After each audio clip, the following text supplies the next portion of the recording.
à toutes et à tous. Et avant de dire 2-3 mots sur votre situation, je voudrais, comme notre camarade de la CGT, dire que je suis là malheureusement dans une journée particulière. Notre pays est en deuil. Des enfants ont été assassinés tout simplement parce qu'ils étaient juifs. Des soldats ont été assassinés tout simplement parce qu'ils étaient d'origine maghrébine ou noire. C'est une situation, évidemment, que les syndicats ne peuvent pas accepter dans un pays démocratique comme la France. Le syndicalisme a toujours été facteur de solidarité entre les peuples. Le syndicalisme a toujours été facteur de solidarité, quelles que soient ses origines, quelle que soit sa couleur de peau, quelle que soit sa religion. Donc le syndicalisme rassemblé, et ça fait partie de ses valeurs, ne peut pas accepter que dans un pays comme la France, ce type de situation puisse encore arriver.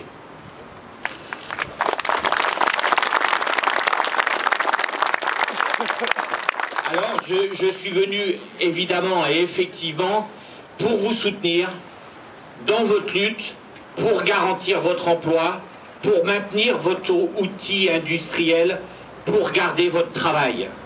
Je suis venu pour vous soutenir, vous, individuellement, et vos familles, dans cette période difficile que vous rencontrez et qu'aucun travailleur a envie de rencontrer un jour dans sa vie, mais que malheureusement, trop de salariés dans notre pays vivent successivement. Je suis venu ici pour soutenir le travail de l'intersyndicale.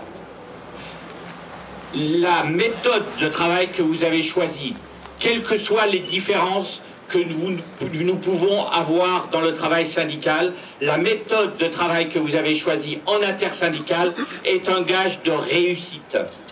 À chaque fois que des équipes syndicales sont face à une difficulté comme la vôtre et réagissent collectivement en intersyndicale, vous êtes plus fort, plus efficace.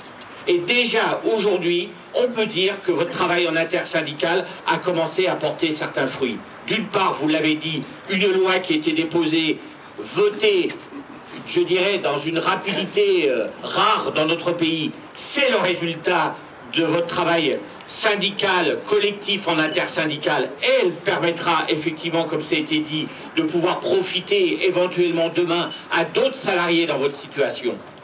D'autre part, le fait qu'aujourd'hui, il y ait aussi des industriels ou des financiers, il ne faut pas se cacher, qui essayent de venir éventuellement reprendre votre activité, votre travail en intersyndicale, vos exigences, telles que je l'ai entendu tout à l'heure dans la présentation, sont fondamentales, d'une part pour permettre cette reprise, mais aussi pour permettre cette reprise dans les meilleures conditions possibles.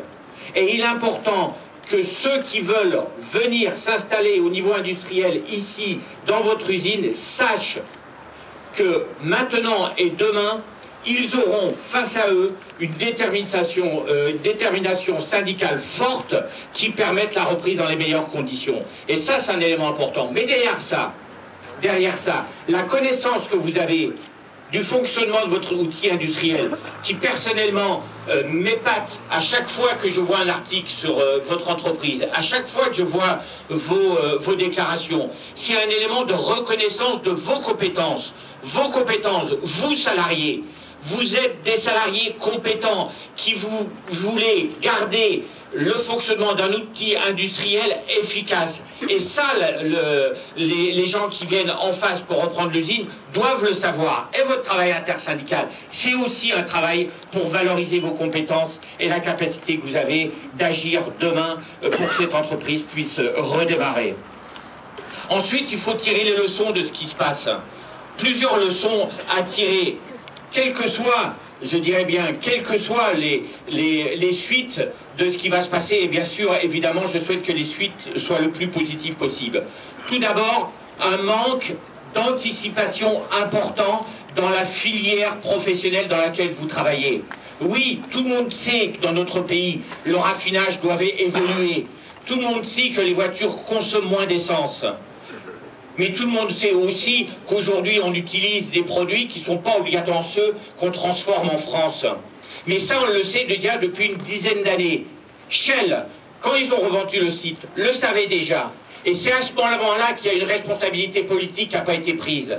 Lorsqu'un industriel est propriétaire d'un site comme le vôtre et se désengage, il a une responsabilité sur l'avenir du site. Il a une responsabilité sur l'avenir des salariés du site. Alors que Shell aujourd'hui vienne retravailler avec vous pendant 6 mois, c'est un juste retour de ce qu'il vous doit, un juste retour de ce qu'il vous doit, vous, par rapport à votre travail, et vous, de la façon dont vous avez permis de les enrichir.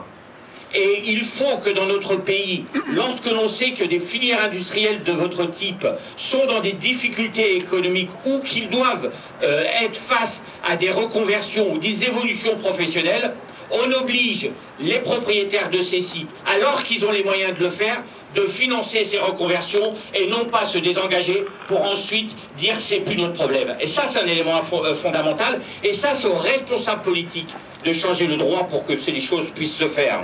Ensuite, on voit bien que dans notre pays, on a un problème, une absence de stratégie industrielle.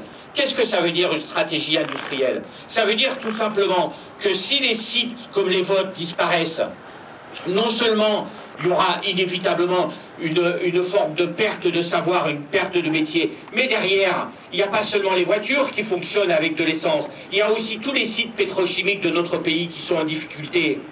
Faire venir de l'essence raffinée pour faire rouler les voitures, c'est une chose, mais faire venir de l'essence raffinée, ça ne permettra pas de la pétrochimie de vivre. Et on sait qu'ici, en Normandie, cette filière industrielle de la pétrochimie est très importante.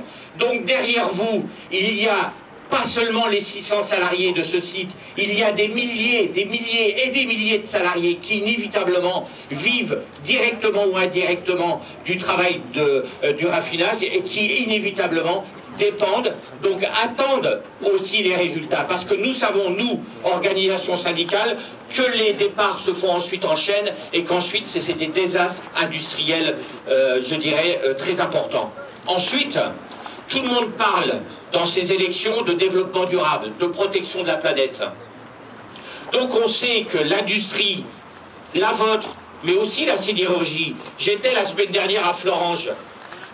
Quel est l'avenir de cette industrie, Florange? C'est pareil, ça doit passer par la protection de la planète. Qu'est-ce que ça veut dire? Ça veut dire qu'on peut mettre en place des processus qui sont respectueux de l'environnement. Ça veut dire que lorsqu'on est capable de produire plus propre, on doit produire plus propre dans notre pays.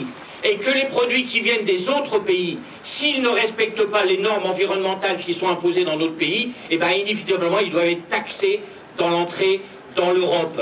Et l'avenir de la sidérurgie, l'avenir de la chimie vient aussi, passe aussi, l'avenir de la sidérurgie, l'avenir de la chimie, passe de l'avenir de la raffinerie, pardon, passe aussi par la protection de l'environnement, donc des technologies plus propres qu'un pays comme la France doit être capable de mettre en œuvre. Et c'est ça aussi une politique industrielle. Dernier point, pour ne pas être trop long, parce que je crois que beaucoup de choses ont été dites, vous avez eu raison également d'interpeller les candidats aux élections présidentielles. Il faut le faire pendant les élections présidentielles. Et là-dessus, il ne faut pas être naïf. Certains disent qu'ils font de la politique. Bah, écoutez, la défense de votre emploi peut passer par des décisions politiques, on le sait.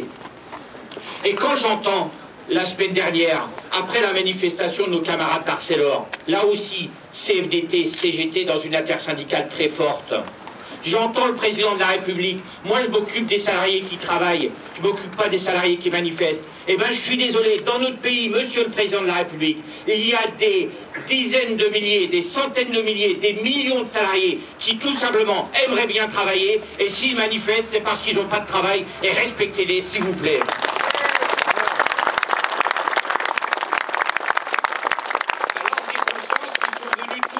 Des promesses de droite comme de gauche. C'est bien, les promesses, il faut les écouter. Mais après les élections, il y en a qui seront battus et ils passeront moins souvent vous voir. Et il y en aura au moins un ou des, parce qu'il y a les élections législatives qui seront élus. À ce moment-là, il faudra leur rappeler les promesses et leur dire, vous avez à vous occuper de nous et des promesses que vous avez faites. Alors certes, ils ne sont pas propriétaires de l'usine. Certes, ils ne sont pas propriétaires de l'usine, mais un État doit être un État stratège et construire une politique industrielle. Ça, c'est un élément très important, parce qu'on a besoin dans notre pays de filières industrielles fortes, et je l'ai dit, de filières industrielles modernes, qui protègent nos emplois et qui créent des emplois pour demain et pour nos enfants. Donc nous saurons leur rappeler leurs promesses. Mais surtout, ce que je voudrais vous dire en conclusion, la meilleure des promesses, c'est vous. Le meilleur des espoirs, c'est vous. L'espoir de réussir passe par votre action. Ayez confiance en vous, ayez confiance en votre capacité de faire, et si je suis là aujourd'hui, c'est que moi j'ai confiance en vous, et je suis sûr que vous arriverez à des résultats, et que votre travail syndical sera aussi un exemple pour que les salariés qui aujourd'hui n'ont pas confiance dans le travail syndical, et qui surtout écoutent des messages qui détruisent aujourd'hui la capacité des syndicats de faire, que ces salariés-là, avec votre action, et confiance dans l'avenir, et confiance dans l'action syndicale, et que vous retrouviez évidemment tous en emploi. Merci.